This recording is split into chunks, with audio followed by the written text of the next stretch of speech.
Can you tell they had a workshop yesterday?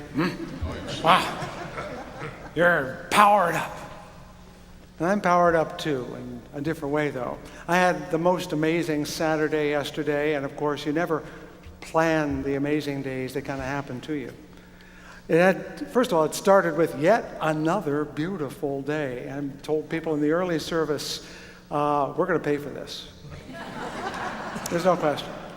One wonderful day after another in October, but better to have it than not, because we're going to pay one way or the other. And so I got out there yesterday morning when it was before it really had warmed up, and I bagged up lots of yard waste. Now that's rare for me because I'm always running from chore to chore, and I'm not a gardener by nature, but every time I do it I feel a little more real, working with stuff more than words. There's a certain integrity that comes by putting things with your hands into bags and seeing your work come to an end. And then I actually did work on today's words for an hour or so, and then I told myself I'm going to go find out how to occupy Grand Rapids. And so I went over to the gathering at Fulton Street Market and walked down Fulton Street, where we met up with a bunch of other ragtag leftovers from the 60s and brand new young adults with an attitude, and stood under the Calder, and I watched them as they try to get organized and realize this is not the world that I grew up in of 1960s style stuff. And so it was I said, this is their show. I'm there to cheer. I'm not there to make it happen. That didn't stop some of my age mates from trying to regain their glory, but I was impressed to watch what was going on down there. And then I stopped in at the choir workshop and listened to the beautiful music they were singing, working with Dwayne Davis. And then I walked home on that hot afternoon and rejoiced that I was perspiring in October. It was great. And then, for me, in some ways, the best part of the day, I cleaned myself up, put on better clothes, and worshiped with the synagogue at the end of Yom Kippur services, and did my atoning, at least as much as I could. And as I left last night, it was after 8 p.m., and that meant the sun was down and the moon was up, and if you know, it's just past full, and it was in the western sky, and it was a joy to behold that. It was a rich day, too rich in many ways, because I could have chosen any hour to have created a sermon from it. Which sermon should I preach? And that's why every week I have to say, may these words of my mouth and the meditations of my heart be found true in thy sight, thou who art my rock and my redeemer. This is a liberal church. We talk about that all the time to the point where it becomes a cliche.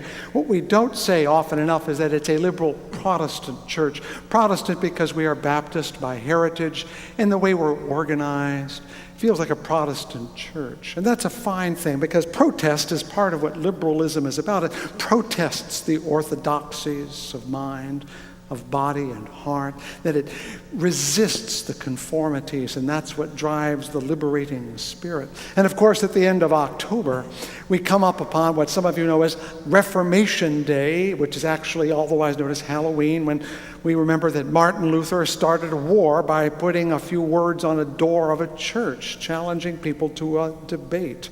Yes, debates can start wars, and really bad ones too. But one of the reasons I bring this up is that a common facet of all Protestant churches, no matter whether they're liberal or conservative, is something they call the priesthood of all believers. That the one thing that makes Protestants different is that there is no one who has to get between you and your God. That you alone have that relationship. And that's a very important part of the Protestant notion, that we are each responsible for our own relationship to the ultimate. Remember, a few weeks ago I cited a passage from Paul that said, work out your own salvation in fear and trembling. Yes, that it's only you who can make the choices that make a difference for you. No one's going to go to bat for you with whatever almighty is out there. But of course, Baptists, from which we descend, had another notion. They had a phrase I learned years ago before I served a formerly Baptist church, in which they said, all are ministers, some are clergy. I like that distinction, which is why I don't call myself a minister. I call myself a clergyman. And that means that we're all ministers, that we all have a task. And of course, ministry, as Richard pointed out, is something we do here. It's something we all do. And that ministry is often person to person. I'm looking down at Fran Shaw, and I can see others who, as befrienders and friends, really minister to individuals when they have a tough day. But we all do that. How many times have you called a friend from the church to buck them up, or you needed friends and someone was there for you, or the casserole or the ride or the whatever it was? That's ministry. When we serve each other, let's call it the pastorate of all believers, that we're all pastors one to another, that there's no shepherd and there's no one shepherd with a bunch of sheep. You're not sheep. You're all people. You're all shepherding not only your lives, but you're caring for those around you, whether it's a spouse or a child or a parent or a friend or a sibling. We all minister to them as shepherds. But we are, as I said, a liberal church, and what makes us different perhaps than the other Protestant churches, only slightly different, but different nonetheless, is that we believe in a third form of ministry we all share. We are not just all priests and all pastors. We believe in the prophethood of all believers, that each of us is called not only to serve our God and to serve each other, but to serve the truth in a way that can affect the world.